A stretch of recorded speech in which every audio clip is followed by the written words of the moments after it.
Nós estamos no terceiro domingo do Advento, acendemos a terceira vela da coroa, para que não nos esqueçamos que mais uma vela que acenderemos e depois já chega o Natal. E assim como essas velas vão sendo acesas, assim o nosso coração também deve ir se abrindo para acolher Deus que vem a nós no Natal. O tempo do Advento é esse tempo de esperança, de expectativa. De um lado, comemorando a sua chegada, o cumprimento das promessas que Ele já realizou nascendo, o Deus se fazendo um de nós, vindo a nós, nascendo em uma manjedoura. As promessas se cumpriram e Ele é o Deus conosco, Emmanuel, o Deus presente na nossa vida. Mas também na expectativa da volta gloriosa, um dia Ele voltará e deveremos ir com a cabeça levantada, com confiança ao seu encontro. Esse tempo de espera é também um tempo de alegria, porque nos revela o imenso amor salvador de Deus, como Deus no seu amor salva a humanidade, nos salva. E este terceiro domingo, ainda mais dentro do Advento, ele é chamado mesmo Domingo da Alegria. A alegria do cristão. A alegria, fruto do Espírito que nos foi dado. Um dos frutos do Espírito Santo é exatamente a alegria. Além da alegria própria do Advento, nós, latino-americanos, hoje temos também um motivo a mais para nos alegrar. A rainha, a imperatriz das Américas, celebramos hoje Nossa Senhora de Guadalupe, que todos nós devemos conhecer um pouco mais a fundo também a sua história, e este que é chamado um milagre permanente. Desde o ano de 1531, quando ela apareceu, é um milagre. Existem muitos fatos inexplicáveis ali naquele quadro, naquela tilma, naquela apresentação da Virgem. Mas, sobretudo, no contexto do Advento, voltando para o tema do Advento, uma das características de Nossa Senhora de Guadalupe é que ela usa um cinto com um laço aqui em cima, aqui na barriga, e aquele cinto era usado pelas índias daquele tempo, daquela região ali, que estavam grávidas. Quando uma índia asteca estava grávida, ela usava aquele cinto, assim todos sabiam que ela estava grávida. E Nossa Senhora de Guadalupe, ao se apresentar também aos povos latino-americanos, ela se apresenta bem nesse contexto de Advento. A mulher grávida, a virgem, a moreninha, como que uma índia latino-americana grávida, prestes a dar à luz seu filho Salvador aos povos latino-americanos. Então, o contexto da Virgem de Guadalupe é contexto também de Advento. Por isso nos alegramos também, porque temos uma mãe próxima, uma mãe que nos oferece um milagre contínuo na imagem de Guadalupe. Hoje, sendo o Domingo da Alegria, a primeira leitura tirada do profeta Sofonias vai nos lembrar a razão de ser da alegria do fiel, daquele que crê, que é a presença de Deus no meio de nós. Diz Sofonias na primeira leitura: o Senhor Deus está no meio de vós. E isto deve nos encher de alegria. E o que me chama muito a atenção nesse texto de Sofonias, que não só nós nos alegramos com Deus, mas diz Sofonias que Deus também se alegra conosco. É tão consoladora esta palavra do profeta. Como um dia ele disse de Jesus: este é meu filho amado, no qual encontro as minhas alegrias, as minhas consolações. Meus irmãos, minhas irmãs, Deus também encontra as suas alegrias em nós. Como um pai que se alegra com o filho, com a filha, sobretudo quando os filhos têm juízo. Filho sem juízo, às vezes, dá um pouco de tristeza para os pais. Mas quando um filho e uma filha têm juízo, tem discernimento, tem uma certa sabedoria na vida própria da idade, os pais se alegram. Assim é Deus também com o seu povo, assim é Deus também conosco. Nós somos a alegria de Deus. E Deus, diz Sofonias na primeira leitura, ele vive como que em festa por causa do seu povo. E é claro que a recíproca também tem que ser verdadeira. Deus também tem que ser a nossa alegria. Por isso, domingo, que pensamos na alegria da encarnação, da demonstração do amor de Deus. Como Ele se alegra em nós, nós devemos também nos alegrar em Deus. E a vida daquele que tem fé, ela também deve ser uma contínua festa. Eu me lembro muito de um frei que já faleceu tem muitos anos, mas que eu tive oportunidade e graça de conhecê-lo, já velhinho. Ele não era sacerdote, era frei só religioso, carmelita. E ele, quando fez aniversário de 93 anos de idade, alguém perguntou para ele assim: Frei Cristóvão, como que o senhor define a sua vida?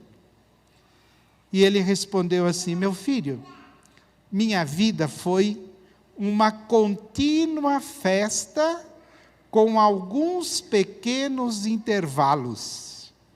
Ou seja, a vida do cristão, daquele que conhece e sabe se amado por Deus, é uma contínua festa, é sempre alegria.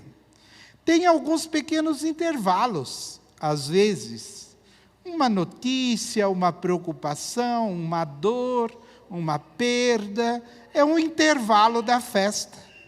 Mas logo você recoloca a tua atenção no amor, na presença de Deus na tua vida, e a festa continua.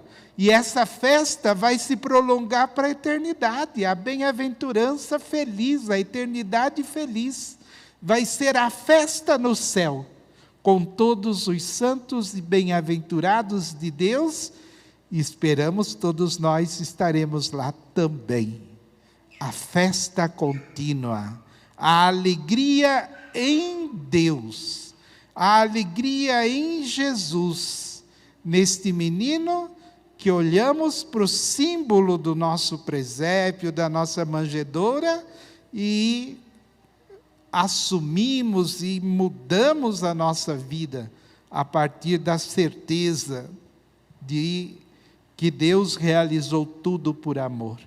Para nos salvar, Ele veio ao mundo, se fez um de nós, se fez uma pequena criança na manjedoura. Também São Paulo, hoje escrevendo aos Filipenses, vai lembrar que o cristão tem que sempre ser o homem e a mulher da alegria. Ele diz assim: alegrai-vos sempre no Senhor. Repito, alegrai-vos. Ou seja, Paulo deixa muito claro que a alegria do cristão deve ser a alegria em Deus, no Senhor, em Jesus Cristo. A alegria do cristão não é uma alegria só exterior. É claro que também tem que sorrir, tem que dar risada da vida, às vezes rir da gente mesmo, né? Tem que também ter essa alegria humana. Mas, sobretudo, temos que ter a alegria no Senhor. Alegrai-vos sempre no Senhor. Repito, diz Paulo, alegrai-vos.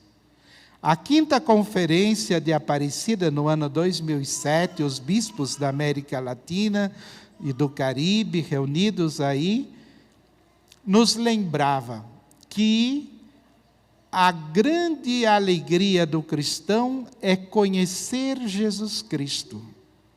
Conhecer Jesus é a nossa alegria.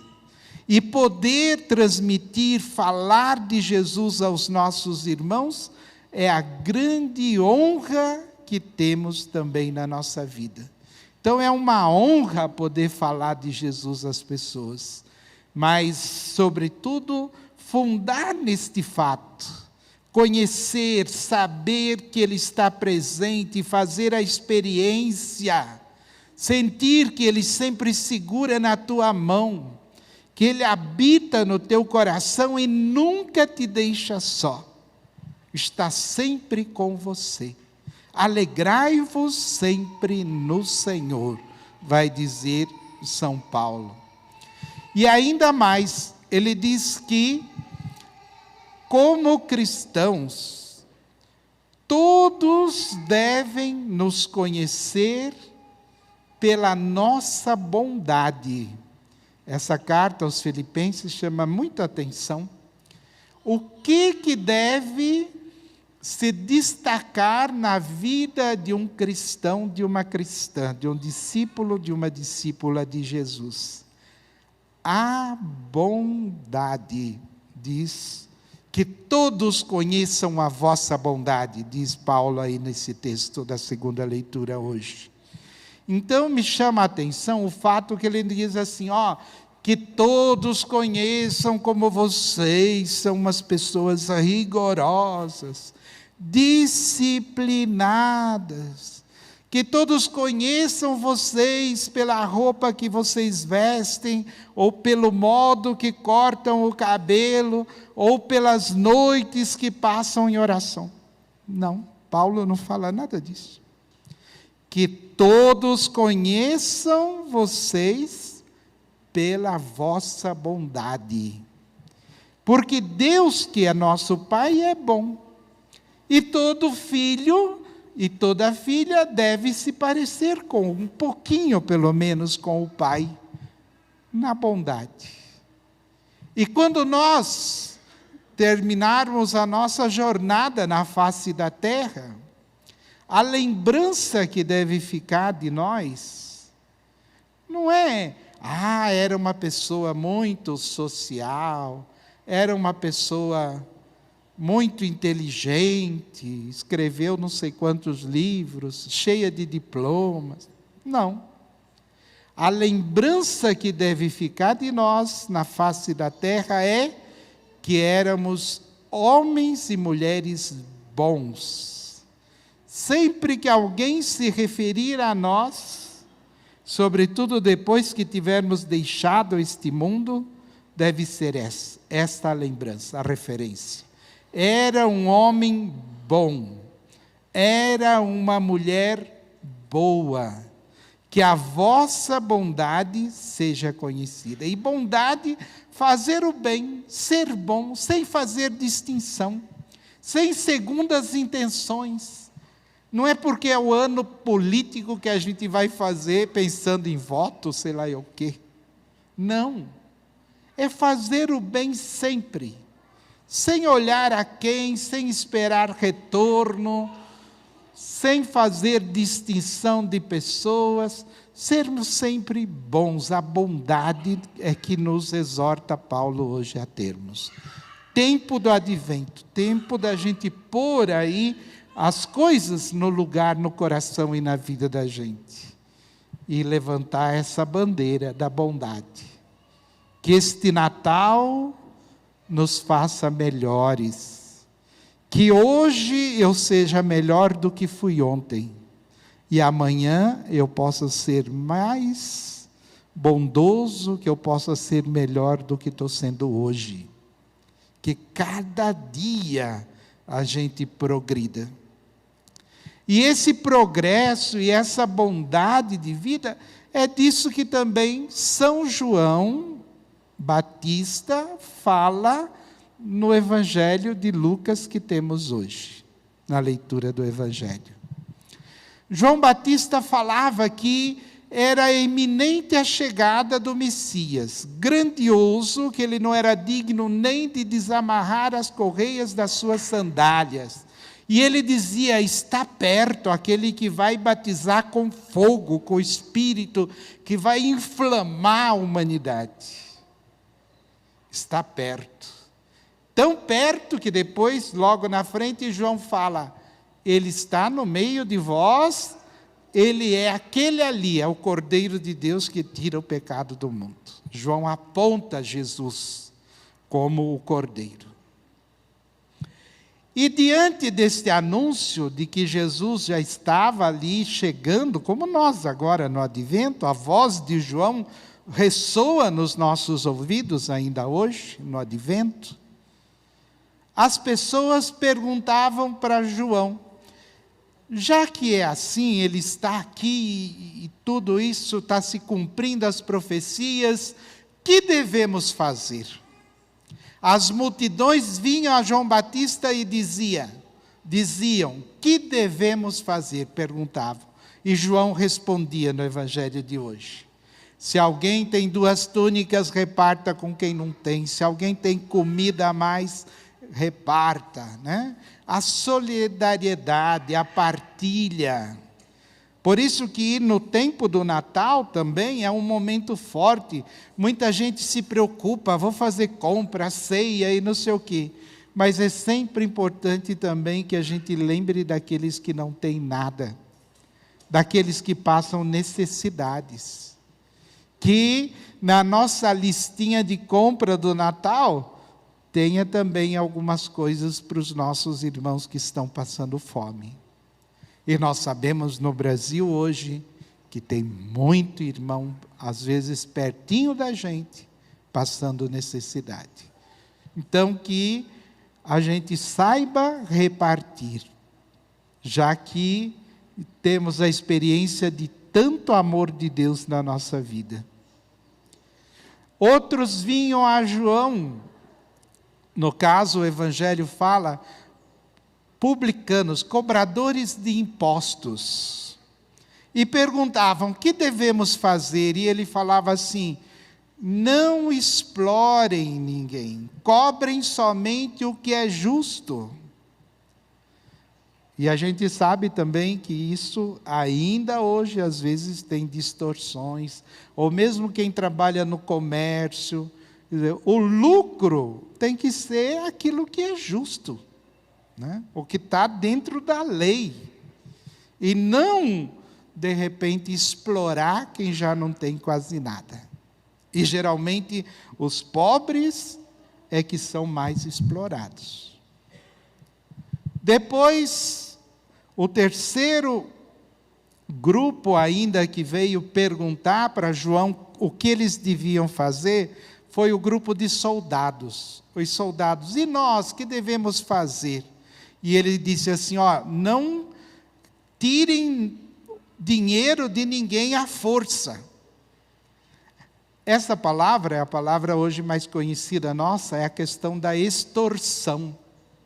Não extorquir, não tirar algo do outro, pressionando, mesmo que a gente não seja soldado, mas às vezes a gente corre esse risco também de ficar com coisas dos outros, fazendo pressões e às vezes até psicológicas.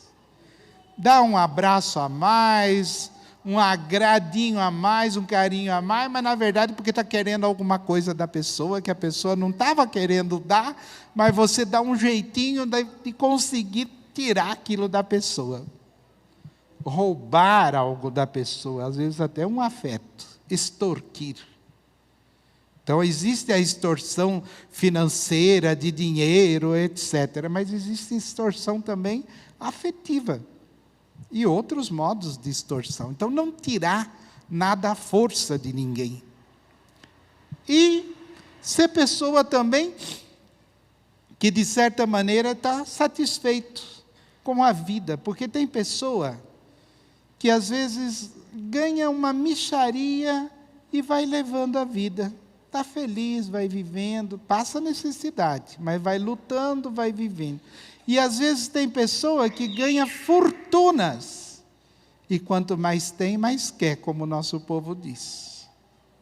Aquela ambição desmedida, assim, vive por causa do material, por causa do dinheiro, etc.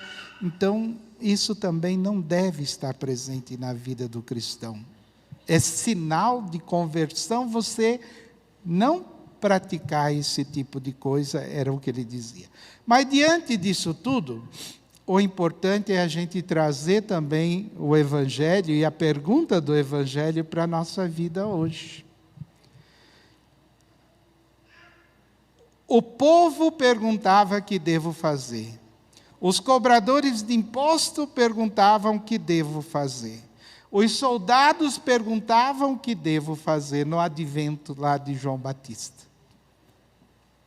E no meu advento agora, hoje, no nosso advento, nós também devemos perguntar. Diante de tanto amor, diante da presença de Deus, diante da experiência de fé, de encontro com Deus que eu realizo na minha história, na minha vida, o que eu devo fazer? O que nós devemos fazer? O que eu, Frei Jorge, devo fazer? De repente, coisas que há muito tempo eu já sei que eu devia ter feito e ainda não fiz. O que eu devo fazer? O que eu posso? O que Deus espera de mim? Que Deus que me ama tanto como Pai, espera de mim. O que eu devo fazer neste advento? O que eu devo fazer neste Natal? Que mudança essa história de salvação e de amor que proclamamos no Natal tem que provocar na minha história, na minha vida. O que eu devo fazer? Louvado seja